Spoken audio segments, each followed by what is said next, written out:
2024 সালের August Chevron, কাতার energy ও cutie সবাই মিলে বাংলাদেশের কাছে পাওনা প্রায় $665 মিলিয়ন।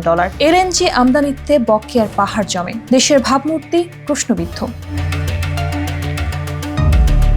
সংকটের মূলে যা ছিল গত 3 বছর ধরে বৈদেশিক মুদ্রার রিজার্ভ হ্রাস, সময়মতো বিল পরিশোধ না হওয়া, সরবরাহকারীদের বাড়তি চার্জ, সব মিলিয়ে বিপাকে পড়ে পেট্রোবাংলা ও জ্বালানি বিভাগ।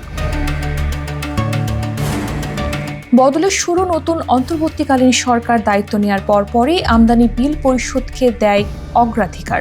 শুরু হয় পরিকল্পিত বাজেট কাটাছেঁড়া, অনিয়ম রোধ, বোনাস ভাতা কমানো। বুদ্ধিদীপ্ত ব্যবস্থাপনা শুধু অভ্যন্তরীণ সাশ্রয় নয়, ব্যাংকগুলোর জন্য সভরেন গ্যারান্টি নিশ্চিত করে প্রয়োজনীয় ডলার সংগ্রহে সহায়তা করে বাংলাদেশ ব্যাংক। রেমিটেন্স সংগ্রহে ব্যাংকগুলোর হার বাড়ানো হয়। ফলাফল যা দেখার মতো। শেভরনের 237.55 মিলিয়ন, কাতার ও কিউটির 317.48 মিলিয়ন সবই একে একে পরিশোধ করে বাংলাদেশ। আজ 2025 সালের এপ্রিলে এসে বকেয়া দাঁড়িয়েছে মাত্র $10 মিলিয়ন। এটা শুধু অর্থনৈতিক সাফল্য নয়, আন্তর্জাতিক বিশ্বে বাংলাদেশের বিশ্বাসযোগ্যতা পুনঃপ্রতিষ্ঠার এক উদাহরণ। পরিকল্পনা, সদিচ্ছা আর দক্ষ ব্যবস্থাপনায় বদলে দিতে পারে জাতির ভবিষ্যৎ।